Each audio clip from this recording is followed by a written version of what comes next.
Charlie Kirk was without a doubt one of the most prominent and, polarizing voices in American conservative politics. At just 31, he'd built this whole media empire and become a really key figure in the populist MAGA movement. His story, though, came to this incredibly abrupt and violent end. Okay, let's dive into this explainer on his life, his influence, and his sudden death. So these were reportedly his last words. Just moments before he was killed, he was up on stage in the middle of a debate about mass shootings, a topic he talked about all the time. And that final, kind of chilling question, it just hangs over this entire story of his public assassination. The facts of what happened, they're pretty stark. It was September 10th, 2025. He was at a Turning Point USA event at Utah Valley University when he was fatally shot, and he was just 31 years old. This all happened in public, right in front of an audience of about 3,000 people, instantly turning what was a political rally into a national tragedy. So to really get the impact of this seismic event, we've got to understand the man at the center of it all. Who was Charlie Kirk? You see, Kirk's political journey started early, and not in the halls of some fancy Ivy League school. Nope, it began in the suburbs of Chicago. And man, his trajectory was just incredibly fast. After volunteering on a Senate campaign while still in high school, by 2012 he's already writing for Breitbart and showing up on television. That same year, he has this really crucial meeting with a Tea Party member named Bill Montgomery, who basically convinced him to forget the traditional path. So at just 18, Kirk drops out of community college and founds Turning Point USA. And you know what? That decision, it really, really paid off. What started as a student group just morphed into this sprawling, incredibly well-funded political operation, a whole empire with Charlie Kirk as its public face and its chief architect. And if you look at how the organization grew, you can see this really strategic expansion beyond just college campuses. He launched Turning Point Action to get into direct political advocacy, partnered up with Jerry Falwell Jr. to create the Falkirk Center, and then established Turning Point Faith to specifically go after religious communities. It was this multi-front approach to building influence. And all that influence, well, it was backed by some serious money. Just to give you a sense of the scale here, in 2020 alone, Turning Point USA brought in nearly $40 million in revenue. This wasn't some small-time student group anymore. It was a major financial force in conservative politics. And that success wasn't just for the organization, right? It was also reflected in his own personal compensation.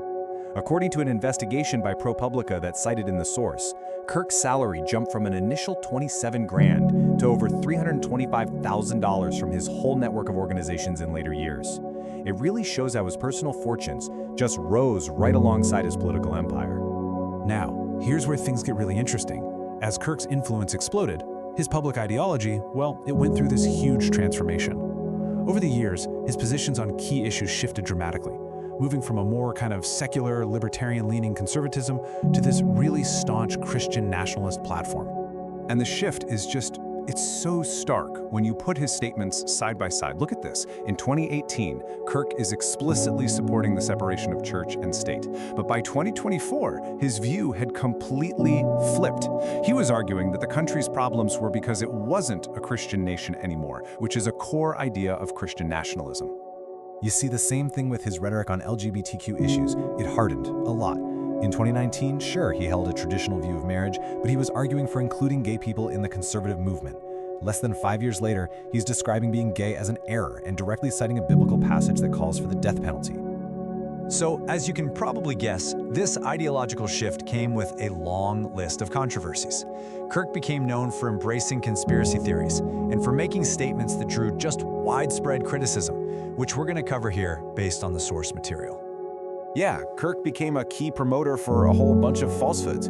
He was a leader in the Stop the Steal movement after the 2020 election. He spread misinformation about COVID. He pushed debunked claims about the death of George Floyd, and he amplified conspiracy theories like the Great Replacement. He also began to challenge some really foundational moments in American history.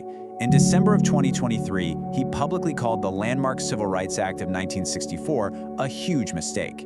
And he described Martin Luther King Jr., a person he used to call a hero, as awful. And his comments on race and diversity, equity, and inclusion programs also created this intense firestorm.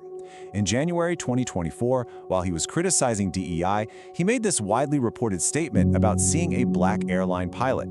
It drew accusations of racism and even put him at odds with the Republican National Committee's own outreach efforts. Now, when it comes to January 6, his involvement kind of moved through a few different phases. First, he boasted about sending buses of patriots to D.C., an effort reportedly backed by over $1 million in funding. Then after the attack, he completely downplayed it, said it wasn't a big deal. And then, when he was called to testify before Congress, he pleaded the Fifth. So all of this brings us right back to where we started, his death. The assassination of such a major political figure set off these immediate and really powerful reactions from all across the political spectrum, and the debate over his legacy, well, it began almost instantly. The response was swift and it was varied. President Trump ordered flags to be flown at half-staff. Every living former president from both parties condemned the violence. The shooting immediately kicked off these huge national debates on everything from gun control to toxic political rhetoric.